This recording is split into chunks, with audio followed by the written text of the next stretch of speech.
Nama Om Vishnupadaya Krishna Vishtaya Bhutale Shrimate Bhakti Swami Namaste Saraswati Devi Gauravani Nirvishesha Shuddhavadi Vashtavadi Srila Prabhupada Jai. Om Namo Bhagavate Vasudevaya.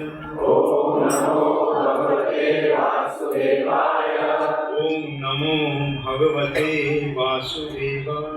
Om Namo Bhagavate Vasudevaya. Om Namo Bhagavate Vasudevaya. Om Namo Bhagavate Vasudevaya.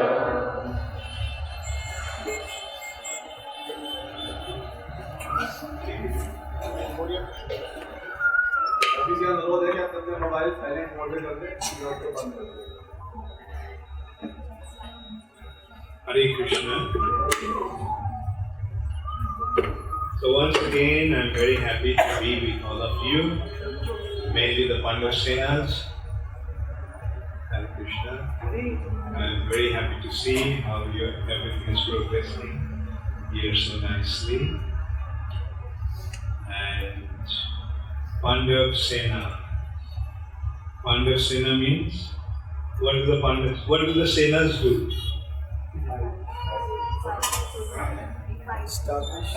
Fight.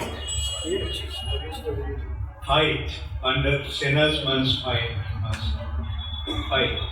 But what do the Pandav Senas do fight for? Dharma Yuddha. To establish Dharma. Are you ready to do that? You see, a warrior or a Sena, his main occupation is he is not afraid to die. A person who is afraid to die, can he become a soldier? No. So that means he has given his life already. So to whom do the Pandavasenas give their lives to? Some very feeble answer to Krishna. How many are giving your lives to your family? That's the big point. So when sadhus come, sadhu's business is to tell the truth. Like a doctor's business is what? What is a doctor's business? To go and collect money? What is a doctor's business? To cure. What does a surgeon do? He cuts. He cuts the disease off. So a sadhu is an entertainer or a surgeon? Again, I couldn't hear. Thank you very much. So are you ready for me to cut something?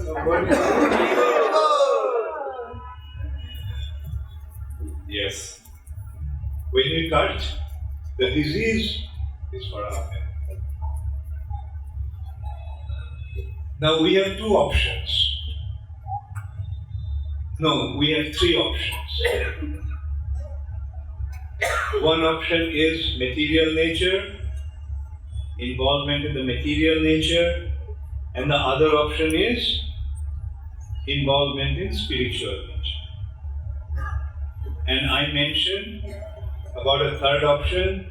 What is the third option? The third option is to make the material nature spiritual.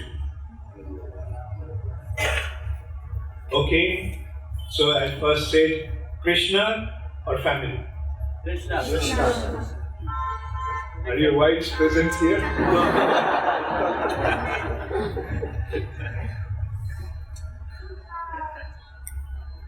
So, yes, I will also say family.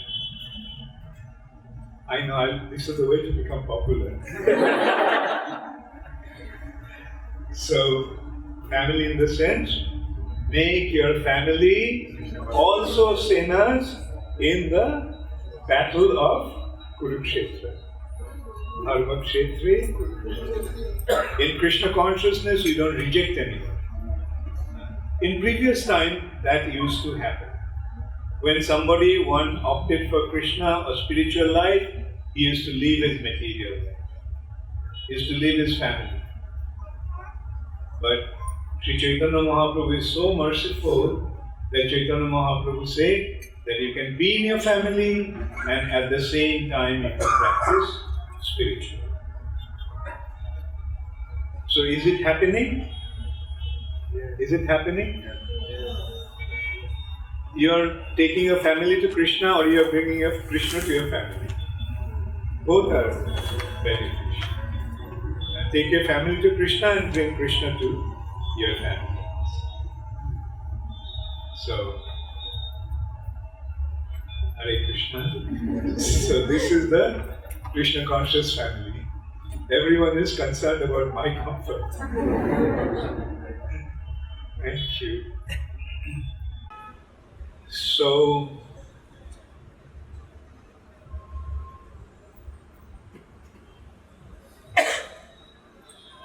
again, as I say, so a few things I wanted to speak as an introduction, that there is a need for spreading Krishna consciousness.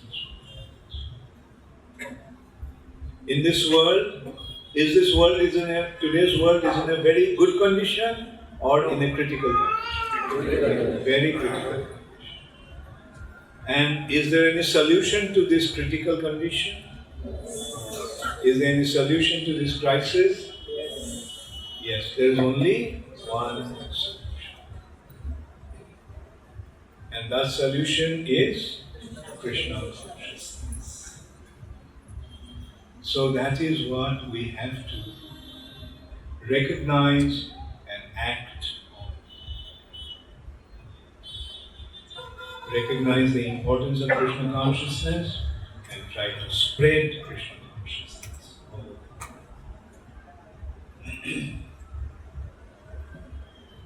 It's very nice that Krishna consciousness is spreading very nicely in India. Why is spreading so nicely in India? Because the devotees are engaged in spreading Krishna consciousness. And also, Indians have a very natural connection to Krishna consciousness. Once Prabhupada said that 90% of Indians are Krishna conscious. 90% is Krishna conscious. Only the 10% is covering that 90%. So we have to remove that 10%, then 100%. Isn't it a very simple business? Sorry. Whereas in other countries, mostly outside of India, it's barely 10% Krishna consciousness and 90% is covered. But still, they're accepting it. They're accepting it. It's because of their involvement that Krishna consciousness movement spreads so effectively all over the world by Prabhupada's mercy. So that is Prabhupada's credit.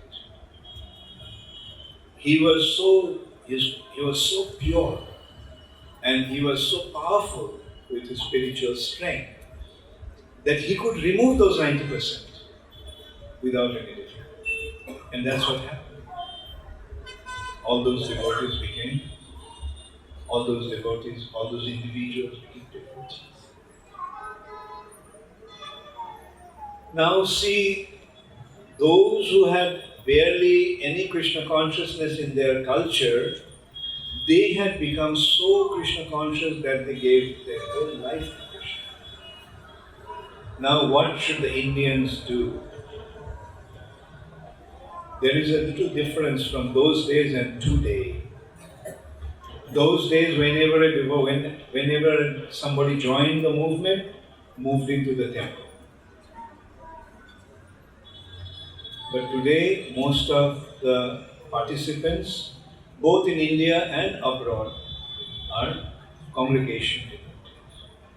Therefore, although the number has increased, but the effectivity is not to that extent. Therefore, my request, that please make your home into a ashram. Make your home into an ashram. And you'll see the effect of that. You will see how wonderfully Krishna consciousness will spread. And so that is my humble request to all. And that is my surgery. Did it cut? Was the anesthetics good enough? And you didn't feel any pain? Yeah, this is the nice thing about Krishna conscious surgery. It is not painful, and the result is ecstatic. Material surgery, the other surgery, body surgery of the body, due to the effect of the anesthetics, we don't feel the pain, but we feel the pain afterwards. But in this one, to begin with, we don't feel any pain, there is no need for any anesthetics, and the after effects is ecstasy. So, are you all ecstatic now? Yes. Thank you very much. I know you all are very good boys and girls. Thank you. So, I have selected one verse from the 4th canto of Srimad Bhagavatam, 12th chapter. This chapter is describing Dhruva Maharaj going back. And this chapter begins with Dhruva Maharaj was specified by Kuvera. Who is Kuvera? Kuvera is a demigod. He is the king of the Yakshas, and he is the treasurer of the demigods. So that is Kuvera's engagement, very exalted person. So Kuvera is telling Dhruva Maharaj. Dhruva Maharaj was killing the Yakshas. So Kuvera actually came to pacify Dhruva Maharaj. And then he was giving him this wonderful advice. I'll just read the Sanskrit verse and the translation and the purport, and then we'll discuss. Bhajasya bhajaniyangri abhavaya bhavachidam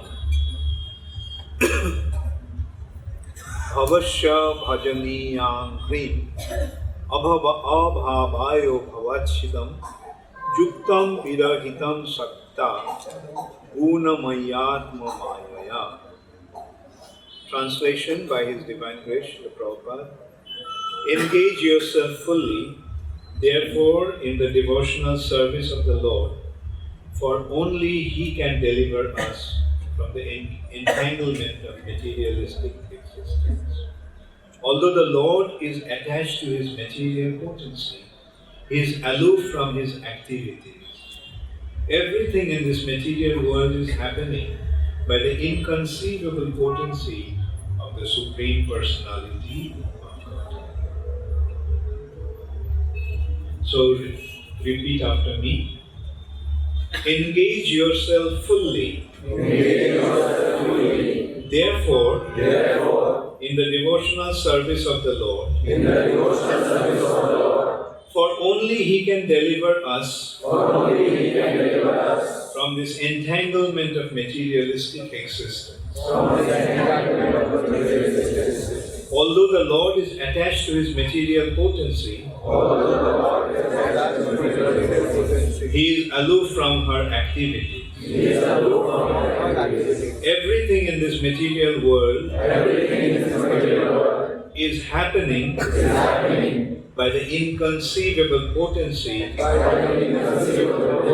of the Supreme Personality of God.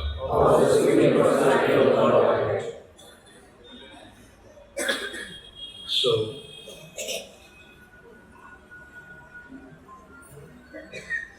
Kuvera is telling Dhruva that engage yourself in devotional service.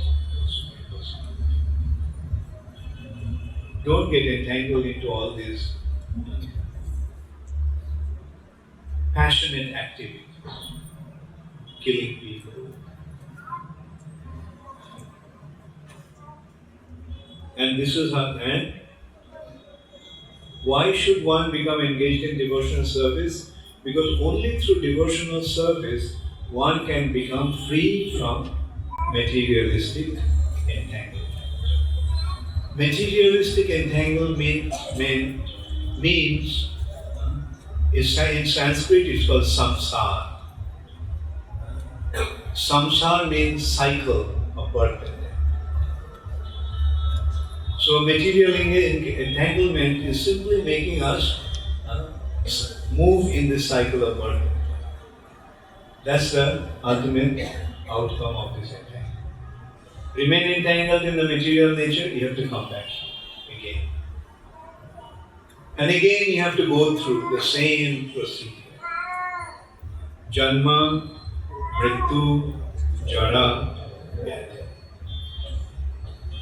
And this will be ultimately culminating into Adi Atmik, Adi Bhautik, and Adi Daivik Klesha.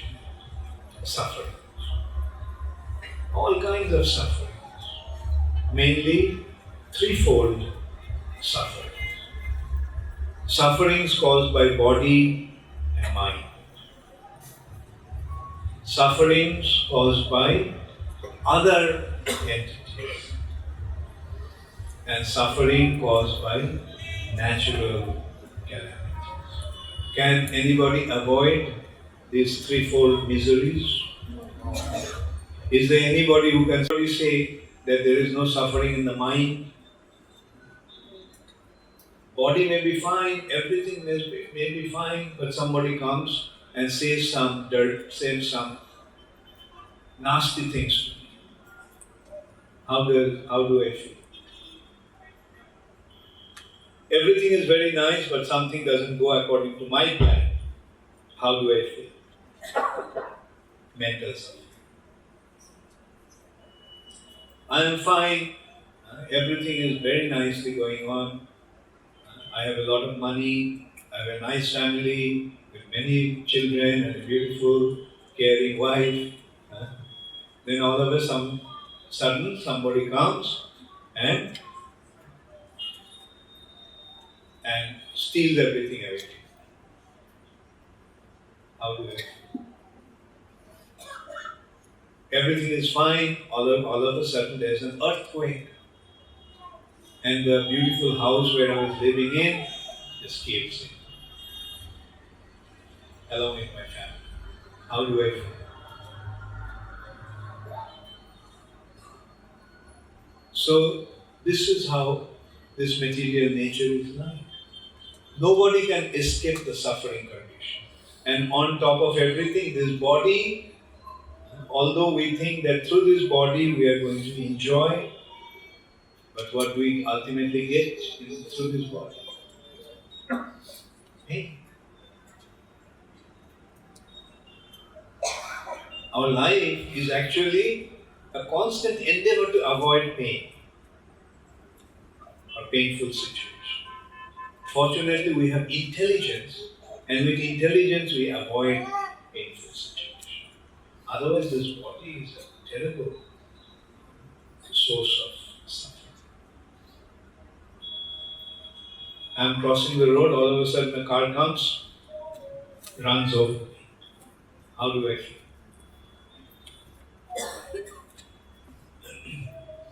I am enjoying very nicely, then all of a sudden I touch a high voltage electric cable. What do I get?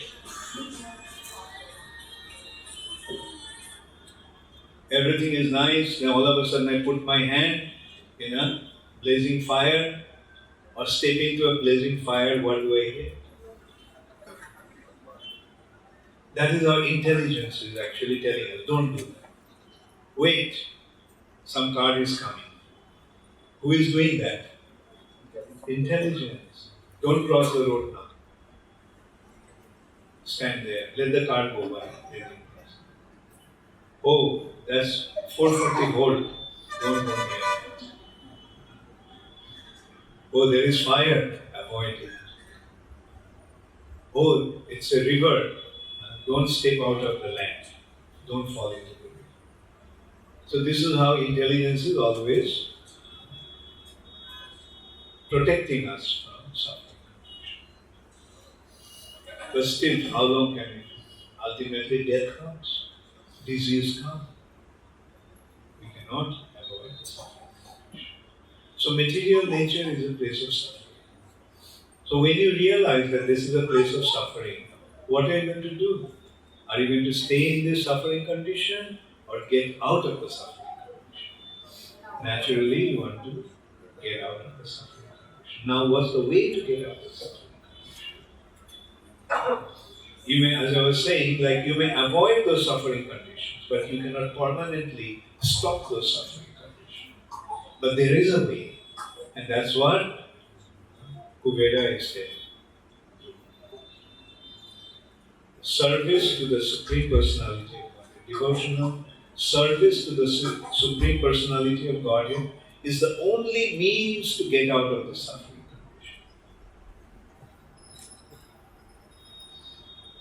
Engage yourself fully, therefore, in the devotional service of the Lord, for only He can deliver us from this entanglement of materialistic existence.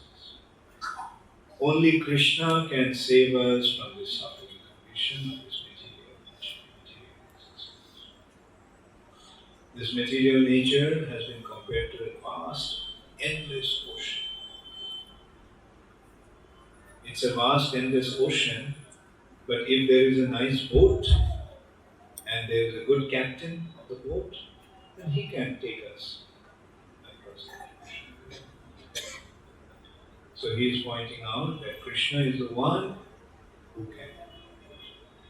All Krishna's representatives are the ones who can.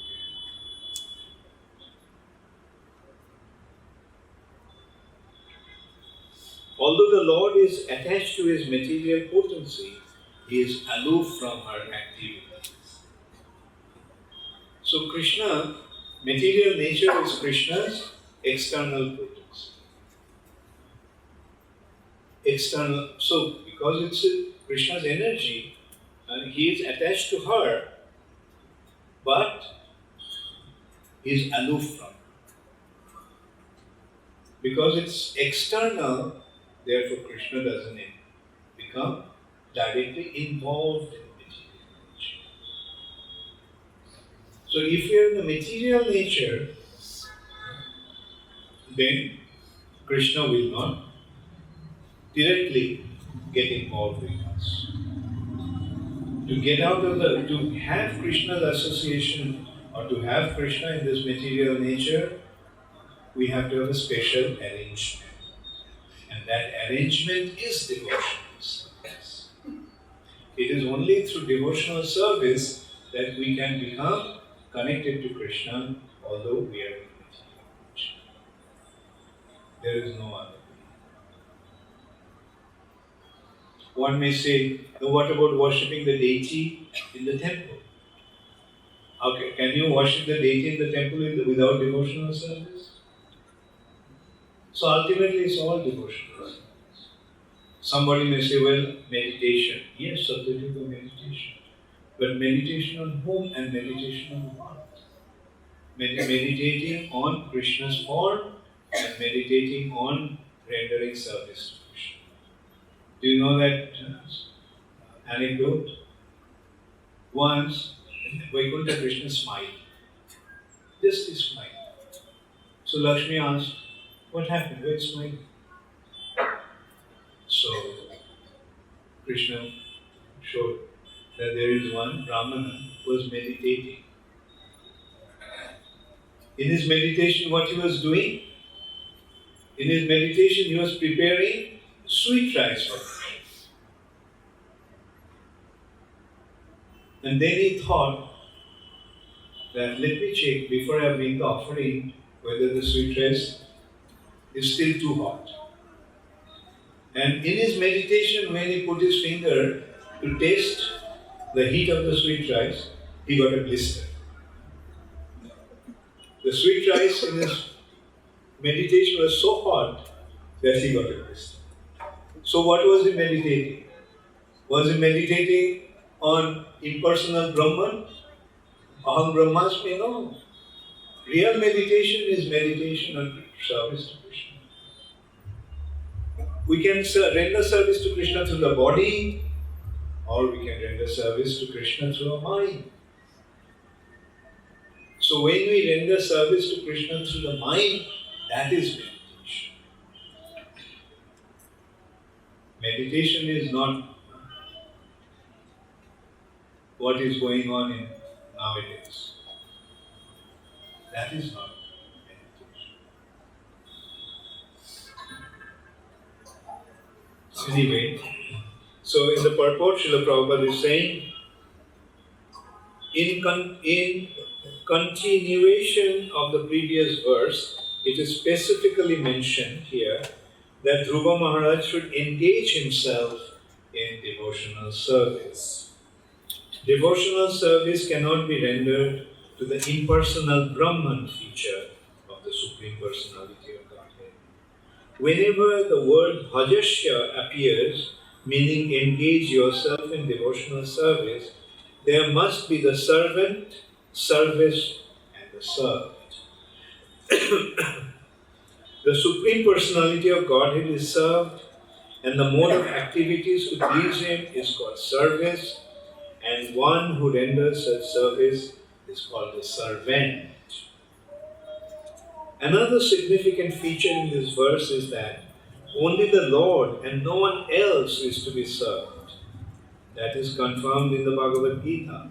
Mamekam sharanam vraja. There is no need to serve the demigods, who are just like the hands and legs of the Supreme Lord. When the Supreme Lord is served, the hands and legs of the Supreme Lord are automatically served. There is no need of separate service.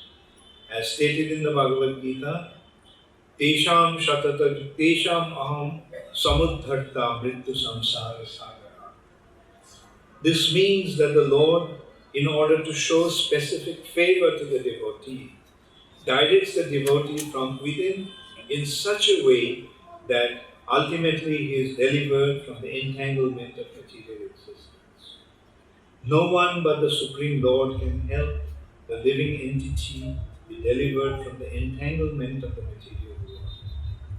The material energy is a manifestation of one of the Supreme Personality of Godhead's varieties of potency. Parasya Shakti Dividhaiva Shriyate. This material energy is one of the Lord's potencies as much as heat and light are potencies of fire. The material energy is not different from the Supreme God, but at the same time, He has nothing to do with the material energy. The living entity who is of the material energy is entrapped by the material energy on the basis of his desire to lord it over the material world. The Lord is aloof from this, but when the same living entity engages himself in the devotional service, then he becomes attached to his service. The situation is called Yuktam. For devotees, the Lord is present even in the material energy. This is the inconceivable potency of the Lord. Material energy acts in three modes of material qualities, which produce the action and reaction of material existence. Those who are not devotees become involved in such activities, whereas devotees who dovetail with the Supreme Personality of Godhead are freed from such action and reaction of the material energy. The Lord is therefore described here with as Bhavat Shidam, one who can give deliverance from the entanglement of material existence. So, this is how Prabhupada is also reiterating what Kubera told.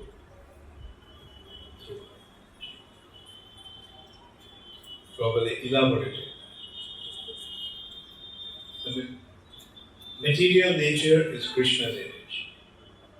But because it is Krishna's external energy, Krishna doesn't get involved in it. So he made this arrangement. Example, a prison is a part of the king's kingdom. But does the king reside in the prison? No. King is away from the prison. He lives in his palace. Prison is meant for criminals. And there is a law in the prison. If somebody acts nicely, he will be given good facilities, and if somebody acts wrongly, he will be punished. So this material nature is a prison house. Krishna's prison house. The prison house of Krishna's kingdom. So if this is a prison house, then who all are here? Prisoners. And why they are here? Because they have done some very good things. Why they are here? Because they have committed some crime. In this material nature, who all are existing, who are living? Where are we living? Simple question. Where are we living? In the material nature or spiritual nature? Material nature. Who lives in the material nature? Criminals. Who are we? Criminals. What's the crime?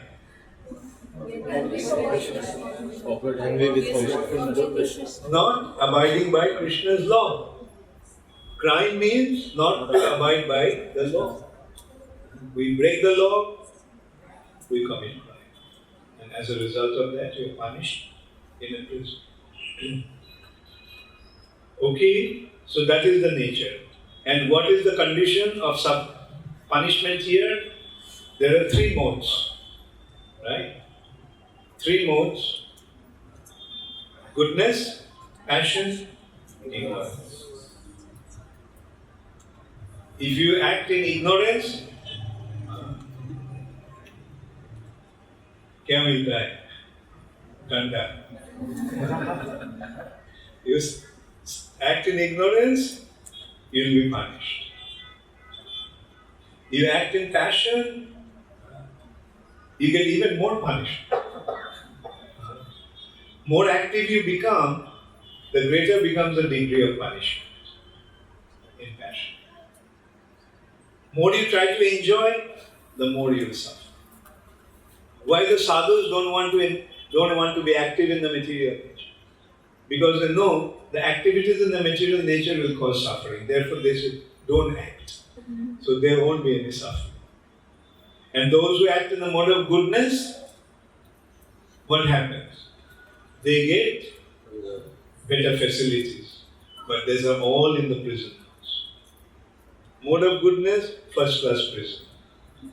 Mode of passion, second class prison. Mode of ignorance? Yes. So, now the question is everyone in the prison house a prisoner?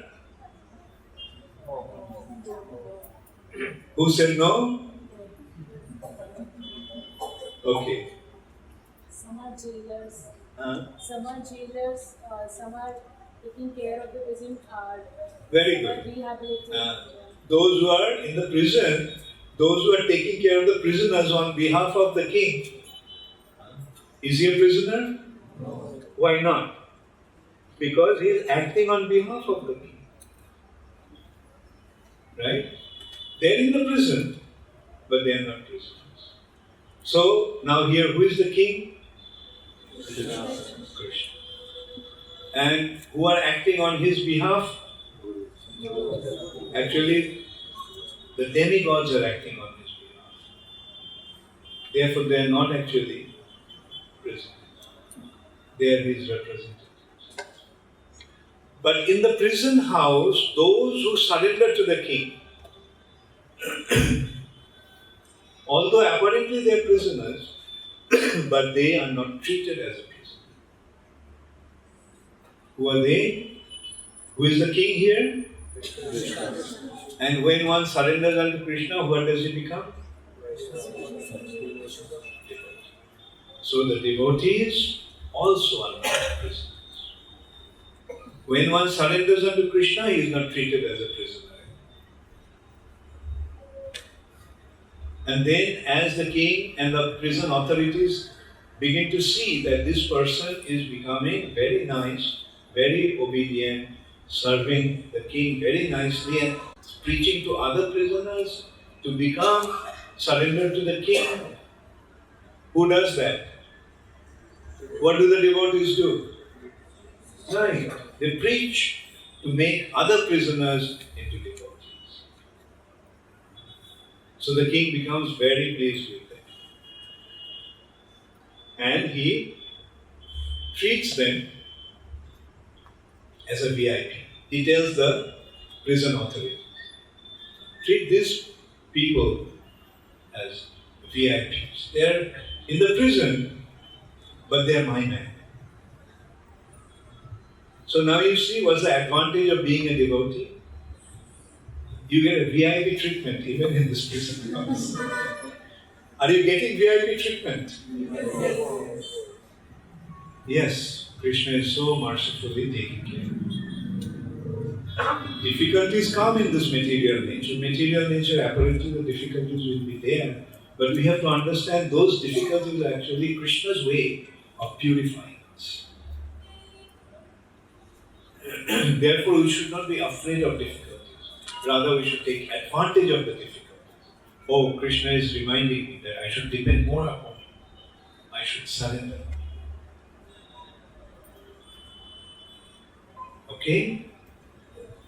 So I'll give 5 minutes for some questions. Anybody has any questions? Yes?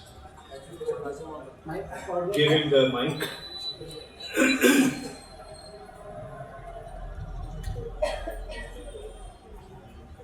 Thank you for the very good class, Maharaj. As you said that we are in the prison house, generally it may appear that we are becoming devotees, trying to be getting VIP treatment, but in the heart of the heart, we are still attached to the prison and the prisoners. So, but how do we get out of this? From the heart of the heart, how do we really? Well, you see, whenever we are in some situation, we develop attachment to that, or habits.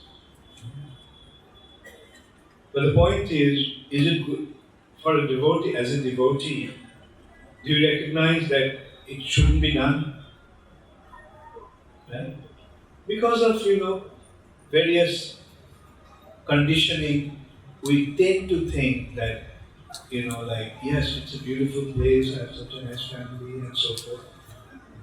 But someday, other members of our surrounding go away, or someday we go away. Therefore, we realize that although this place appears to be so nice, but we should not remain in this situation. Rather, we should bring Krishna in the center, and then this situation will become even nicer. The family situation is very nice, but bring Krishna in the center, recognizing that this house is Krishna's, my family members are Krishna's devotees, and I as a devotee of Krishna, my responsibility is to take care of them, then the situation becomes even nicer. And then ultimately, you get a feel from a family of 3 or 4, you get a family like this. Isn't it? So, isn't it better to have a family that has spread all over the world. That is the benefit of belonging to Krishna's family.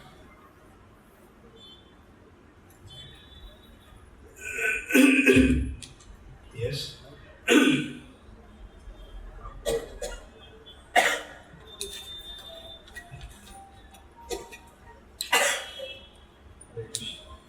Hare Krishna Maharaj.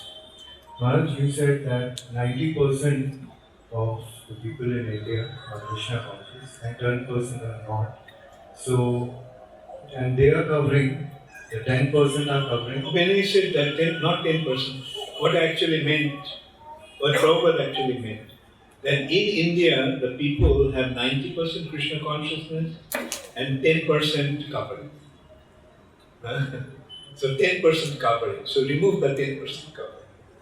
Right? Hare Krishna, yes.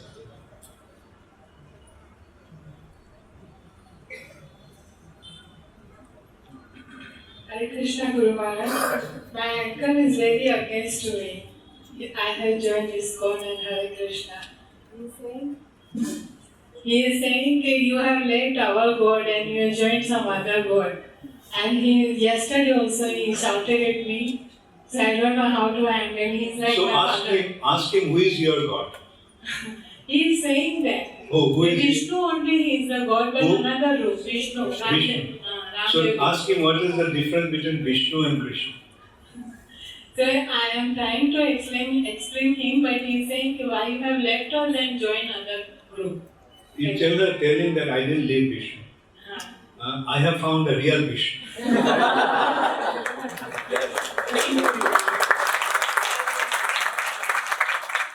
is worshipping Vishnu in ignorance. Doesn't have any knowledge, some sentimental attachment. And that is the 10% covering of the Indians. They have come to Vishnu, but no understanding who Vishnu is. Thank you. Ask him how many Vishnus are there. And tell him there are 3 Vishnus. Mahavishnu, Garbhodakshi Vishnu, Shirodakshi Vishnu. And the source of all 3 Vishnus is Krishna. Krishnastu Bhagavastu. Just tell him that read Bhagavad. Or begin with Bhagavad Gita. That also I told him, please read Bhagavatam and Bhagavad Gita. I have everything. I have everything knowledge.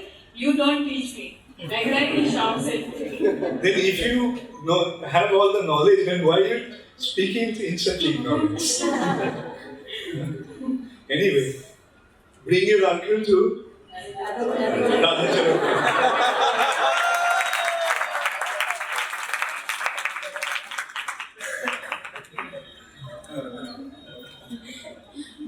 Hare Krishna. So I will go now. We'll have plenty of opportunities to meet. This evening also we are going to meet. Okay. So now I have to go. There is another appointment that came out accidentally, otherwise I would have carried on.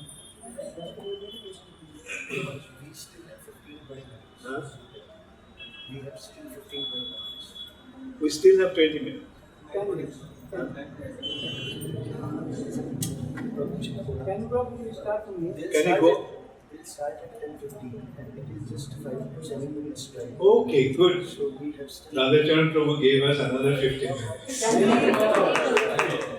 minutes. So, any question?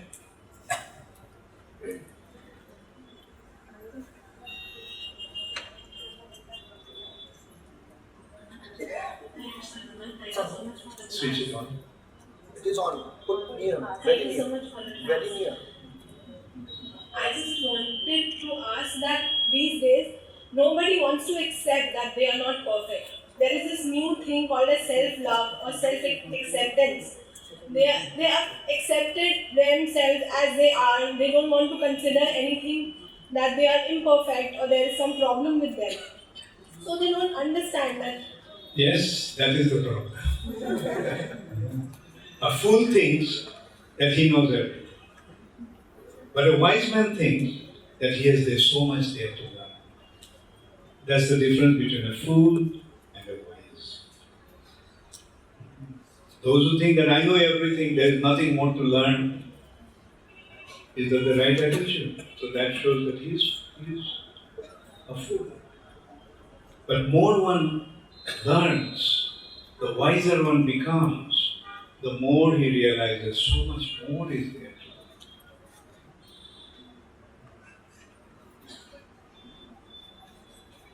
In 11th canto of Srimad Bhagavatam, you will see the statement of the Abadhut. He is speaking about 24 gurus. 24 gurus. 5 elements of the material nature is a guru. An insect is a guru. A spider is a guru. An elephant is a guru. A snake is a guru. So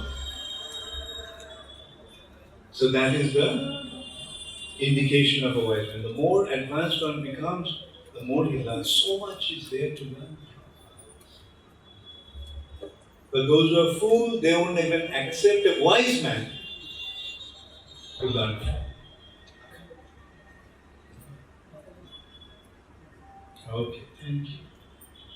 So don't become discouraged if you come across some fools. Hare Krishna. Let's see if there are questions. If there is any other question,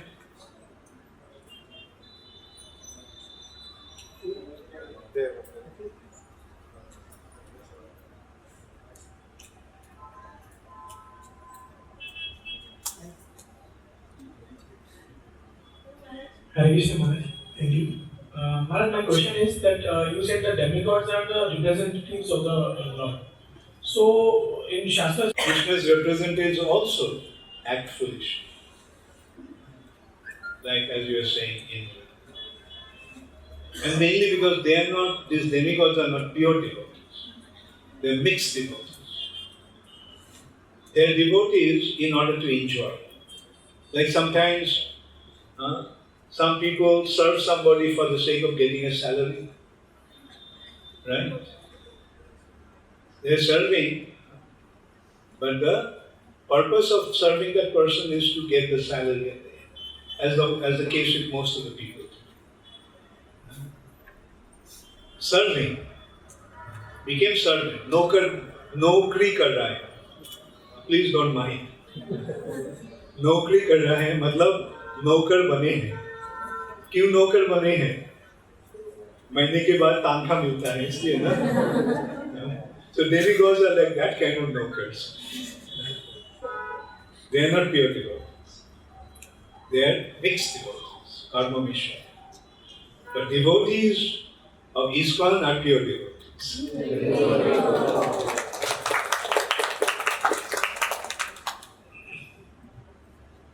Thank you. Yes. Take the mic.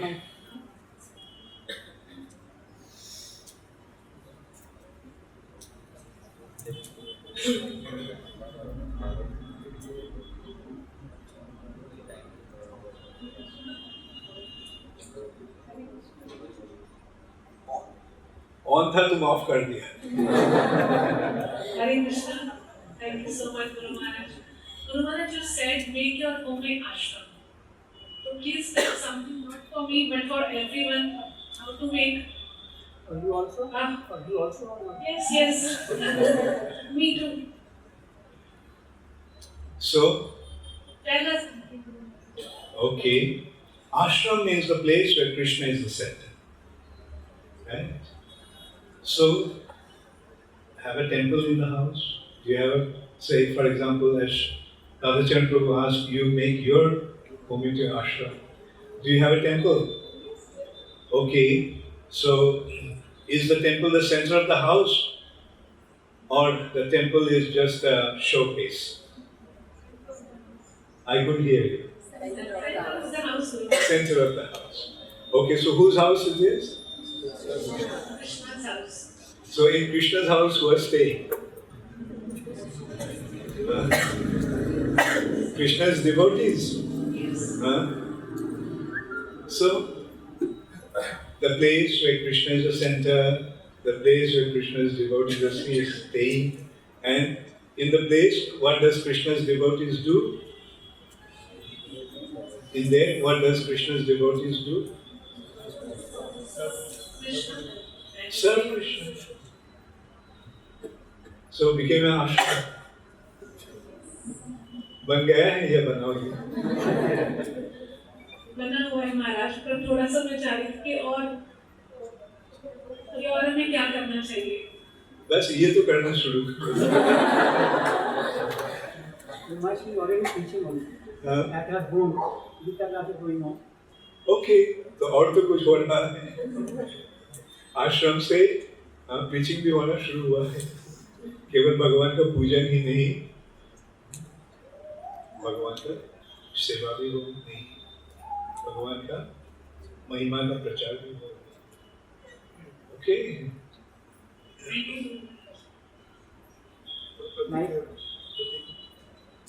Okay.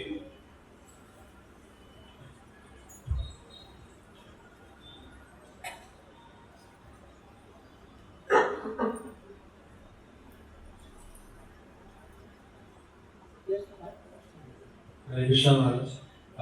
Premruka Radha Mataji asked a genuine question. I have to add something to the question that generally we see people are preaching about positivity, self-care, and they are adding meditation, as you mentioned that in the start of the class, that people those who are meditating they won't achieve spirituality, but they are achieving some temporary peace or happiness, which materiality which is far different from material happiness. So they tend to lead on to that path.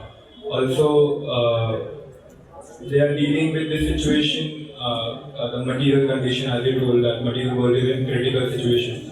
So they are trying to solve it through this, nowadays in West also and to India, that they are trying to preach positivity and wisdom, which does not involve Krishna. My question is, are the devotees doing that or non-devotees? Some devotees are also involved. Okay, is it right? Is it right or not? That is my question. Is it right? If it's not right, what should you do? Correct it. At least when you see that people are doing that, you tell them that that's not the right thing. We have come here for pure devotions. So don't introduce anything new. Just follow what problem.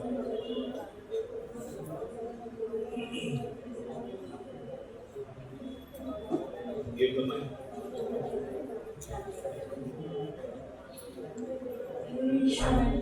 Thank you so much for Maharaj for the wonderful class. Maharaj, I wanted to ask that if we are surrounded by non-devotees, where we are not getting devotional association, should we try to get out of that place, or should we try to take it as a challenge which will ultimately purify us?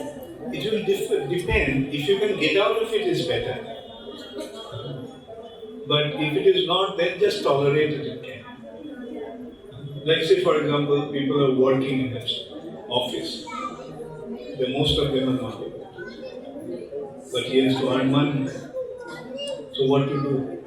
Should he quit the job? Or should he carry on tolerate? Tolerate and pray to Krishna. Krishna, please make them also into devotees. Alright? Hare Krishna, Gaur Premanande. Thank you.